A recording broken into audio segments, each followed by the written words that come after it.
एक छोटे से बालक थे जिनका नाम था धन्ना जाट, बड़े महान भगत हुए। उनको परिवार की मां ले गई कथा सुनाने, तो कथा में कह रहे थे बिना भगवान का भोग लगाए जो खाता है वो पाप खाता है, भगवान की सेवा करनी चाहिए।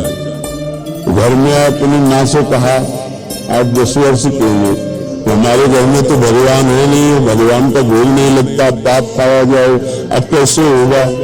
तो कथा का आखिरी दिन था, तो पंडित जी के पास गए, कथा आपने सुनाया कि बिना भगवान का भोग लगा नहीं खाना चाहिए, भगवान हमारे यहाँ तो भगवान है नहीं, तो आप भगवान दे दो। तो उन्होंने देखा कि बच्चा है, तो उन्होंने कहा देखो कथा समाप्त होगी तब भगवान दे देंगे।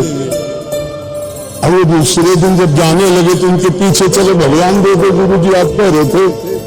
और उन्होंने सोचा लड़का है, इसको ठाकुर जी तो दे नहीं सकते, तो भांग खाते थे, तो भांग का बट्टा ऊपर का पाए भगवान ने ले लो। पूरी कथा बड़ी तो उनका आप कैसे सेवा करेंगे, तो बोले नहा के नहा देना और पवा के चालो, भाई इतनी सेवा।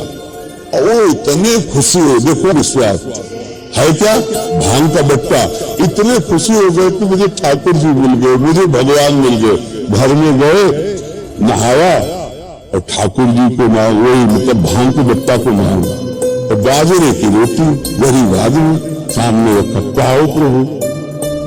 वहां प्रभु कहा, एक दिन हो गया और उन्होंने सोचा हमारे पास कुछ है नहीं, लगता पंडित जी के पास खीर पूरा सब सामग्री थी तो ठाकुर जी पाते, वो बिल्कुल ठाकुर जी मान गए। दूसरा दिन हुआ फिर वही बाजरा, तीसरा दिन हुआ फिर वही बाजरे की रोटी।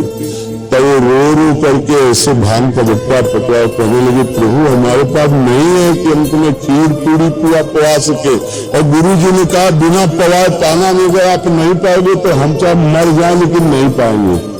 उसी समय श्री कृष्ण प्रकट हो गए, क्योंकि भगवान तो सर्वत्र है ना। भांग के बट्टे की जगह में श्री कृष्ण बैठे, उन्हीं की अवस्था का रूप लेके, और बाजरे की रोटी शुरू कर दी पाना। तो बोले देखो तुम कितने निर्दयी हो, 3 दिन से तो हमें भूख लगी है, हमारे घर में ज्यादा कुछ है नहीं, 1-2 रोटी ना बना पाते, गरीब आदमी, पूरी रोटी तुम नहीं पाओगे, आधी हमें दो आधी तुम पाओ। भगवान ने, और फिर जो लीला का विस्तार हुआ कि धन्ना सेठ हो गए।